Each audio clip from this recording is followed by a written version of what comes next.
Imagine if we told you that the disappearance of one of the most historic rivers in the world took place at the same time that a completely amazing discovery was made. An ancient river that has flowed for millennia has suddenly dried up. And in the midst of this transformation, the discovery of an ancient mythical being in the same area has emerged. Welcome to a new video where we will explore in detail the shocking discovery of Gilgamesh, the hero of Mesopotamian mythology, along with the mysterious phenomenon of the disappearance of the Euphrates River. The Tigris and Euphrates rivers join to form the Chat al-Arab River, which empties into the Persian Gulf. The Euphrates flows through Syria and Iraq, rising in Turkey. It is the longest river in Western Asia, at about 1,740 miles in length. In other languages it is called Jetprat in Armenian, Parat in Hebrew, Fraten in Turkish and Firat in Kurdish. In Manda it is known as Pra, and in scriptures as Pratua in Ginza Rabba. Mandaic scriptures view the Euphrates as an earthly version of the heavenly river Yarna. The first records of this river come from texts with reports in Surapaki, in southern Iraq, around the 3rd millennium. In Sumerian it is named Birakuna, indicating its divine character. In these beliefs, the Euphrates represents the celestial river that flows in the sky. The ancient cities of Babylon and Nineveh were located along the Euphrates River, in what is now Mesopotamia. The Euphrates played a pivotal role in the development of human civilization in that region. Throughout history, the river has served as a natural boundary between different governments and empires, making it an area of great importance and controversy. The Bible makes several mentions of the Euphrates, both in the Old and New Testaments, representing it as a powerful symbol of ancient empires. In the Old Testament, it is related to the Garden of Eden and the place of origin of humanity. Furthermore, it is one of the 4 rivers that are mentioned as flowing from Eden after creation. It also served as the natural boundary for the country promised to the Israelites, and crossing it was illegal at the time. From a historical and mythological perspective in Mesopotamia, the discovery of the statue of Gilgamesh marks a significant turning point in the investigation of ancient Near Eastern literature. Gilgamesh is a prominent character. It is mentioned that the kings of the East will gather their troops before the Battle of Armageddon in a place that refers to the Euphrates River. The New Testament also mentions this river and says that it dried up in the book of Revelation to allow the eastern kingdoms to run unhindered. There are some mentions of Mesh in non-cuneiform writings, and after George Smith noted it, the flood account in the Epic of Gilgamesh remains an open connection between the Hebrew Bible and Mesopotamian epic storytelling. Additionally, a Dead Sea Scrolls manuscript called the Book of Giants could contain the name of the heroic protagonist Gilgamesh, as one of the world's oldest heroes. Gilgamesh could be considered the grandfather of ancient and modern heroic figures. The Epic of Gilgamesh, a literary classic that originated in ancient Mesopotamia, tells the story of this legendary king. The epic tells of the travels of Gilgamesh, a king who ruled Uruk around 2700 BC. The recent rediscovery of this epic marked a crucial event, the advancement in our knowledge of the ancient Near East. It also changed our way of studying the Hebrew Bible in the future. The spread over time and in several languages of the legends of Gilgamesh demonstrates the great interest that this character generated in the ancient Near East and beyond. In archaeological excavations in places from Iraq to Turkey, fragments of the original version of the text have been found.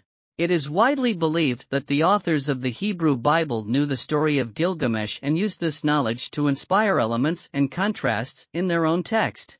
In 2003, archaeologists in Iraq believed they had discovered the lost tomb of Gilgamesh. He ruled the ancient Sumerian city of Uruk and was the protagonist of the first documented story in human history some 3,000 years ago. This story, called the Epic of Gilgamesh, was written on clay tablets in Sumerian around 2700 BC. The narrative functioned as a memory of the life of this leader of Uruk, one of the oldest and most powerful cities in the region. It is possible that the modern name of Iraq comes from the ancient city of Uruk, although this claim is disputed. The story of Gilgamesh's adventures, his quest for immortality and his clashes with mythical creatures, is told in the Epic of Mesh. In 2003, a German expedition announced it had discovered what was believed to be the entire city of Uruk, including the supposed burial place of the famous ruler, Mesh. This place was surrounded by the ancient Euphrates River before its course changed. According to George, head of the Bavarian Department of Historical Monuments in Munich, although it cannot be said with certainty that it was Mesh's grave, it bears similarities to ancient descriptions. Gilgamesh is believed to have been buried under the Euphrates in a tomb built after his death and the river's relocation. This account is preserved on clay tablets. Fassbender explained that advanced techniques allowed the discovery of the ancient city under the sands of the Iraqi desert. Structures were found that matched those mentioned in the epic, such as gardens and dwellings. Also highlighted was the discovery of a complex canal network, possibly affected by floods that destroyed some buildings. This suggests the existence of an advanced system in the area, similar to Venice but in the desert. The Tigris and Euphrates rivers have a long history and are mentioned in ancient writings, even in future predictions. These rivers have existed for thousands of years. The Tigris joins the Euphrates and empties into the Persian Gulf in a region called near the Euphrates, along with the Nile River in Africa. These rivers form the Fertile Crescent, an area of the Middle East rich in soil and considered the cradle of civilization. Both rivers are related to Mesopotamia, a territory between them and part of the Fertile Crescent.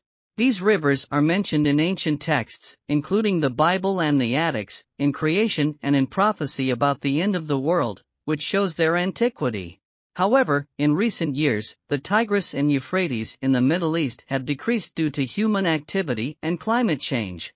There is a danger that they will dry out in the coming decades, affecting the environment and biodiversity. The depletion of water has led to the extinction of species and the degradation of habitats. Furthermore, these rivers maintain the biological balance of the area, and their drying has altered this balance. The drying up of the Tigris and Euphrates rivers has had positive effects on archaeology. Many ancient artifacts are being discovered in these rivers, including a city built 3,400 years ago. This occurred when the Mosul Reservoir, formerly known as the Saddam Dam, in northern Iraq, dried up due to the ongoing drought in the area. This city emerged from the waters of the Tigris River, specifically from the Azul Reservoir. Archaeologists have found ruins and artifacts from the Matan Empire era and the Bronze Age, between 1550 and 1350 BC. It is also thought that the urban center, which contains large buildings and palaces, may have been the ancient metropolis of Psycho. Although these rivers could be endangered in the future, they are still useful. Despite the risk of losing these valuable resources, we continue to access them. If the water levels continue to drop, we'll find more historical relics. But this will require a significant financial cost.